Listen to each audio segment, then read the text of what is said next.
Parlamenti i Izraelit ka miratuar mbrëmjen e djeshme projektligjin e kontestuar nga ndërkombëtarët që i hap rrugë dënimit me vdekje ndaj palestinezëve të dënuar për terrorizëm. Ky projektligj mori edhe votën e kryeministrit Benjamin Netanyahu, i cili mbërriti në Knesset, Parlamenti i Izraelit, duke treguar hapur mbështetjen e tij. Legjislacioni i iniciuar nga partia ekstremit të djathtë Otzma Yehudit, e udhëhequr nga ministri i sigurisë kombëtare Itamar Ben-Gvir, ka marrë kritika të ashpra nga kundërshtarët, të cilët paralajmërojnë se do të shënonte një përshkallëzim të ndjeshëm në politikën penale të Izraelit. Ben-Gvir ka shtyrë përpara legjislacionin që nga fillimi i mandatit të tij si ministër i sigurisë kombëtare, duke deklaruar vazhdimisht se miratimi i tij ishte një kusht i marrëveshjes së koalicionit të Otzma Yehudit me Netanyahun. Diskutimet mbi projektligjin janë mbajtur në seancë plenare që nga mëngjesi përpara leximit të dytë dhe të tretë të tij. Projektligji kaloi leximin e parë në janar dhe që atëherë është debatuar në Komitetin e Sigurisë Kombëtare të Knesset, që në fillim Ben-Gvir donte një dënim automatik me vdekje për dënimet për terrorizëm,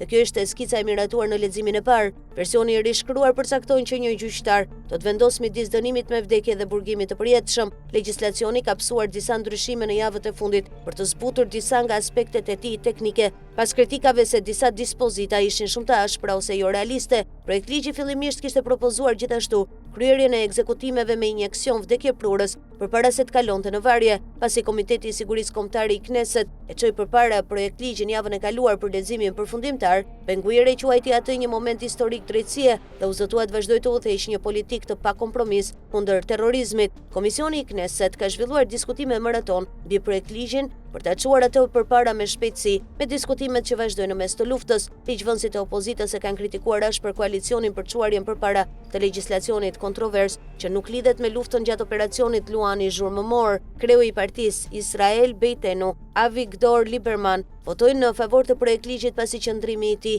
kishte qenë i paqartë. Të dielën u raportua se partia e tij do të votonte në favor të projektligjit vetëm nëse Netanyahu dhe Arye Deri, kreu i partisë Shas, do të vinin për të votuar. Udhëheqësi i opozitës Yair Lapid deklaroi se e kundërshtonte projektligjin gjatë fjalimeve në seancën plenare. Lideri i partisë blu dhe të bardhë Benny Gantz gjithashtu votoi kundër projektligjit. Partia Haredi Sefardike e Shas deklaroi të hënën se do të votonte në favor të projektligjit për dënimin me vdekje me urdhër të Këshillit të diturve të Torës, pasi u bë ndryshime në të.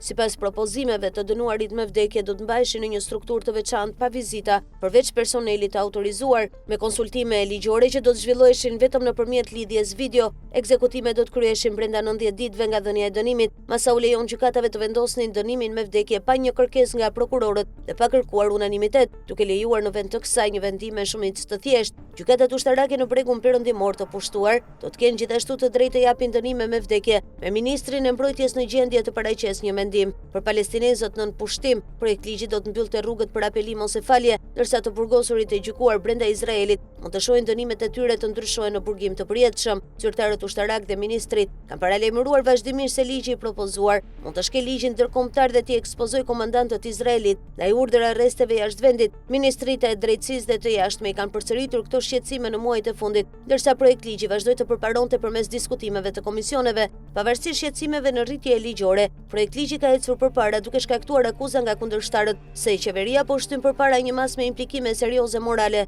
dhe ligjore. Ekspertët e OKB-s muajin e kaluar i kërkuan Izraelit të tërheqë projektligjin, duke thënë se ai do të shkelte të drejtën për jetë dhe do të diskrimimonte palestinezët në territorin e pushtuar palestinez. Shërbimi diplomatik i Bashkimit Evropian gjithashtu e dënoi projektligjin, duke thënë dënimi me vdekje është shkelje së drejtës për jetë dhe nuk mund të ekzekutohet pa shkelur të drejtën absolute për të qenë i lirë nga tortura dhe keq trajtime të tjera. Dënimi me vdekje në Izrael aktualisht është i rezervuar për rastet më të jashtëzakonshme dhe është përdorur vetëm 2 herë kundër të burgosurve të dënuar. Herën e fundit ishte për të varur kriminalin famkeq nazist të luftës Adolf Eichmann, një arkitekt kryesor i Holokaustit në vitin 62.